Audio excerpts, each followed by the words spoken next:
Alright guys, how's you going today? So this is technically, I guess kind of like part 2 on the, trying to get my glove on the hydraulic remote extensions for the 1586.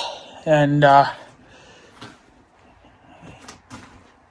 so I would say about 90% done with just one. I'm drilling out the holes, but my drill bits are just so freaking shot that I can't do anything anymore. So I'm going to have to break down and get some new drill bits here in the next day or two. I imagine they'll cost $10 probably. I've had them for years, and I guess a lot of them are broken, and the ones I need are wore out. So I'm done drilling for now. And plus I got to get some bolts. That's the size of bolt that I'm going to go with. And I'm going to get a few of those as well. But as you can see, what I've done here is I bend it, and then I didn't fill all that in with weld. What I ended up doing was I ended up getting, because I had a scrap piece of this left, I ended up just cutting out like a little triangle piece, sticking it in there, and I just kind of welded that in there to fill the gap, and then I just welded the piss out of it. So it seems pretty stable. I don't even think I'm going to put a reinforcement plate in this. I don't think it's needed really. It feels pretty solid there. This knob, to get this knob to fit on there, it's not on there perfect, but I just built up some weld on both sides. Just kept doing that over and over until it got snug enough.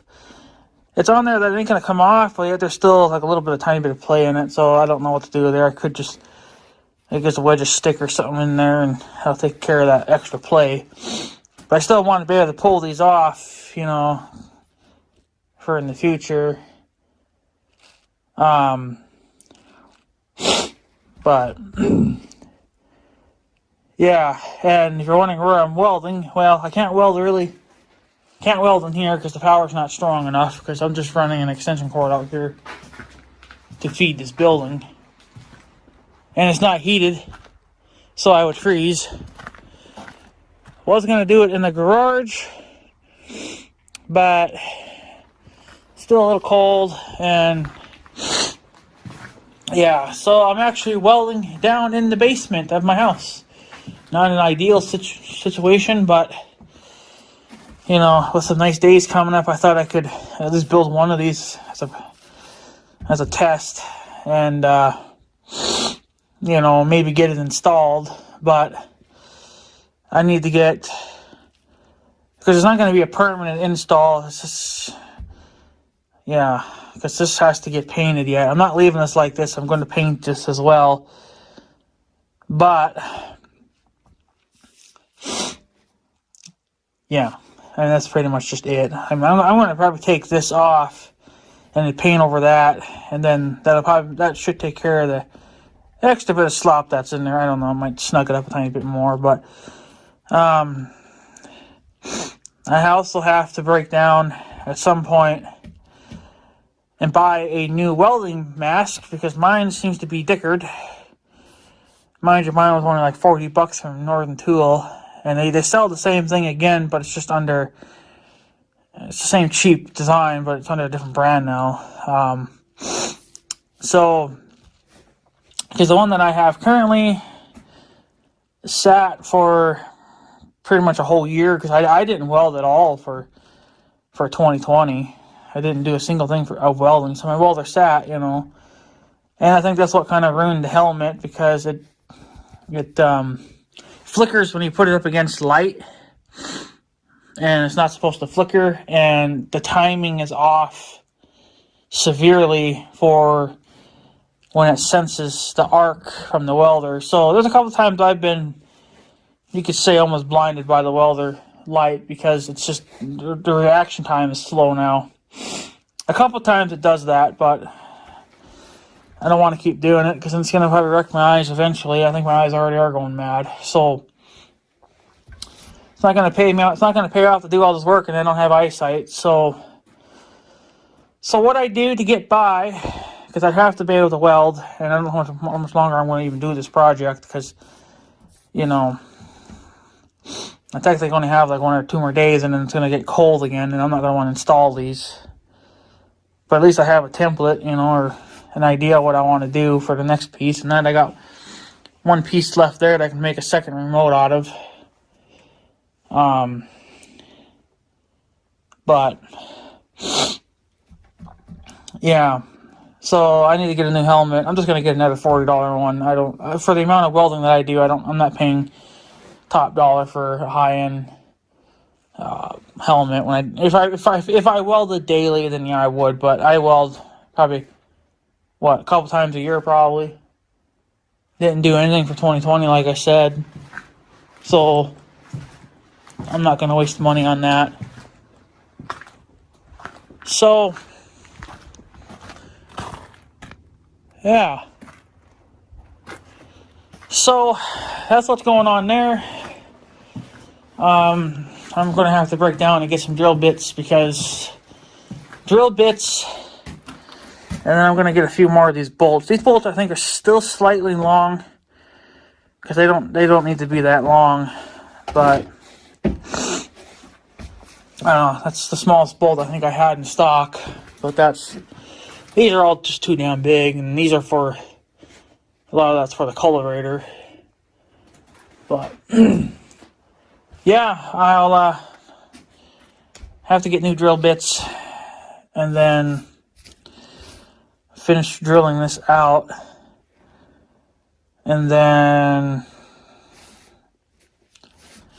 yeah, and then because I'm going to need new drill bits anyway, because at the tractor valves or the remotes, I got to drill holes there as well. I don't want to sit there and push on a drill bit all day long to try to get it to drill. So it's easier just to buy new drill bits, and you know, yeah, we can just drill through it quicker that way. So I want to get done, not fuck around.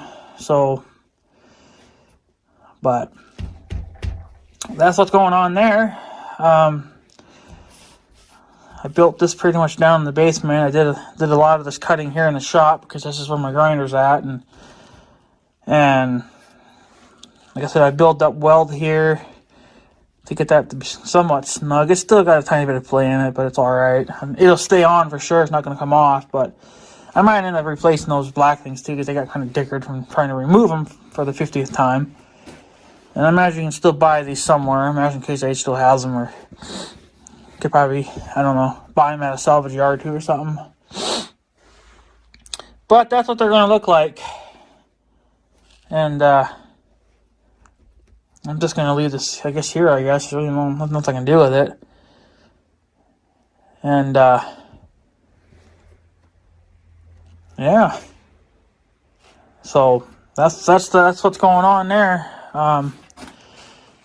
So and I did grind down the weld a little bit just to make it smooth. I didn't grind it completely down. I just grinded it down enough so it just, looked okay. Same thing with these welds. I grinded some of that off because I didn't need all that. I wanted it to look neat. And then I had some splatter on here, so you can see where I've grinded. That's where I've had splatter hit it, and on the other side too. So I've welded this on both sides, and really, yeah. But I don't really care for my helmet, because my helmet's scary to use. Even though it does have a tint lens on it, it can still kind of hurt the eyes a little bit. It's still kind of blinding in a way. So what I do, since my weld, because I don't trust my helmet now. Sometimes it works and sometimes it don't, but I can't trust it anymore. So what I do is I stick the welder, the tip, or the wire where I want to start welding, and then I'll close my eyes, and then I'll start welding, and then my helmet, I'll see the flash in, even with my eyes closed. If I see a bright flash, then that means that the sensor didn't catch it. So I try to. It's been a couple times now I've been blinded by the light, but like I said, it's got a dark green tint to it already. So probably kind of helps. But if you keep doing it probably too many times, you probably end up going freaking blind, and I don't need that. So once I started welding, then I could, and the flash already happened. Then I can reopen my eyes because the lens had already darkened, and it stays dark until you stop for the most part. So, but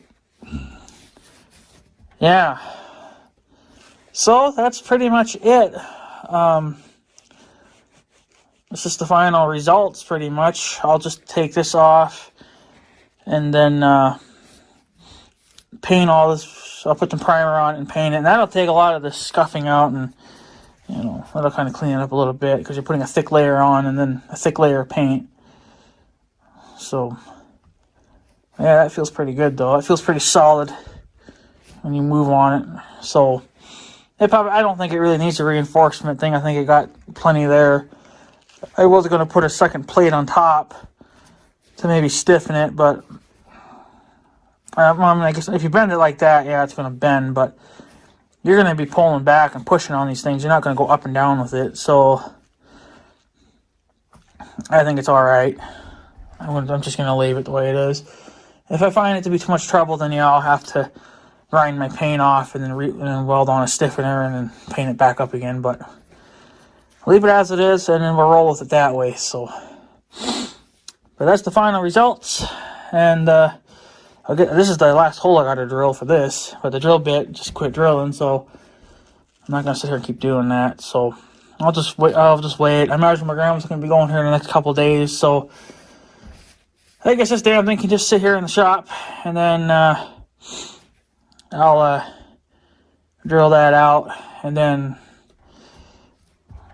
yeah, and then same thing on the tractor. I'll drill those holes in the same places, and then I can actually mount that if I want, temporary. I guess just to get a feel for how it'll feel. And then after that, I can, I guess, paint it or something, whatever, prime it, paint it. So, but anyways, guys, I'm going to take off. So I guess, yeah, there's the finished product. I think it turned out all right. I'm not crazy for what I had to do here, but I mean, I don't know what else to do there. I mean, that's how much plays in it. So, but yeah, if you want to pull it off, it's a real tight fit, which is what I wanted. So I got what I wanted, so I might just leave that. If I want to take that extra bit of play up, I could stick a piece of tin up in there or something. Just something to take up the extra slack, and it'll be fine then. So yeah, but she's coming along. So, but anyways, guys, I'm going to take off. So I guess have a good day and stuff. So yeah, thanks for watching, guys. Take her easy.